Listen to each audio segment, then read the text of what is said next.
Kita bertemu lagi dalam pertemuan hukum dagang. Dalam hal ini pertemuan pertama berkaitan dengan perkembangan hukum dagang di Indonesia, sumber hukum dagang, dan sejarah hukum dagang di Indonesia. Kalau bicara masalah perkembangan hukum dagang di Indonesia, itu dipengaruhi oleh zaman penjajahan.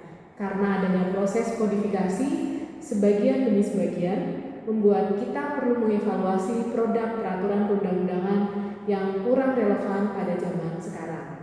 Nah, kalau kita tahu proses kodifikasi itu adalah proses penyusunan peraturan perundang-undangan dalam satu klasifikasi. Misalnya, Undang-Undang PT Perseroan Terbatas Nomor 40 Tahun 2007, juga Undang-Undang Yayasan Nomor 8 Tahun 2004. Kedua undang-undang ini perlu direvisi mengingat sudah dibentuk sejak lama, sehingga perlu kesadaran dan penyadaran dari pemerintah terkait adanya peraturan perundang-undangan tersebut. Kesulitan lain terkait dengan belum adanya peraturan perundang-undangan yang tertulis yang menyesuaikan peraturan yang ada, misalnya hukum yang mengatur tentang perikatan atau kontrak, ataupun belum bentuk badan usaha lain selain dari perseroan terbatas. Tetapi selama peraturan perundang-undangan itu belum diatur, kita menggunakan Kitab Undang-Undang Hukum Dagang dan juga Kitab Undang-Undang Hukum Perdata sebagai dasarnya, di samping menggunakan peraturan yang lain. Kemudian yang kedua, kalau kita bicara masalah sumber hukum dagang, hukum yang tertulis yang dikodifikasikan yaitu Kitab Undang-Undang Hukum Perdata dan juga Kitab Undang-Undang Hukum Dagang. Kalau hukum tertulis yang tidak dikodifikasikan itu ada dalam undang-undang, keputusan menteri, peraturan pemerintah, dan lain sebagainya.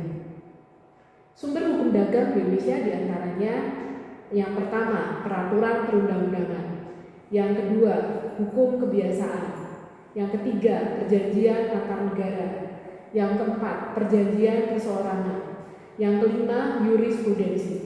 Kelima hal itu merupakan sumber hukum dagang yang berada di Indonesia.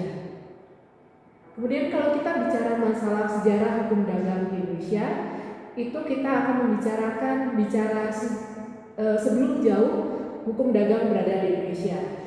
Dan ada beberapa sejarah hukum dagang di dunia. Yang pertama dari zaman Romawi. Maka dari itu kita melihat ada corpus juris civilis, kemudian ada hukum kebiasaan atau dalam hal ini hukum perniagaan. Kemudian di Prancis, kalau kita melihat dari pemerintahan Raja Ludwig ke-14, itu menghasilkan kodifikasi yang pertama pada tahun 1673, yaitu Ordonnance du Commerce.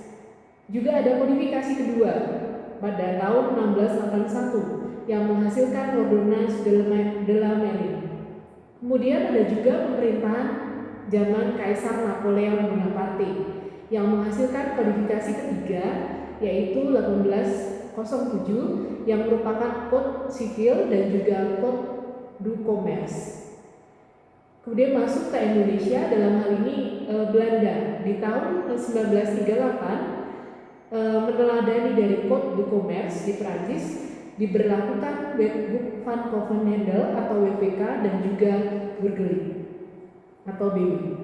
Sedangkan di Indonesia sendiri pada tahun 1848 berdasarkan dari asas konkordansi WVK dan juga BW itu diberlakukan di Hindia Belanda dengan sebutan Kitab Undang-Undang Hukum Dagang atau KUHD dan juga Kitab Undang-Undang Hukum Perdata atau KUH Perdata. Di tahun 1945 KUH Perdata dan juga Kitab Undang-Undang Hukum Dagang tetap diberlakukan berdasarkan dari pasal 2 Aturan Peralihan Undang-Undang Dasar 1945. Sekian materi dari hukum dagang untuk pertemuan yang pertama. Terima kasih.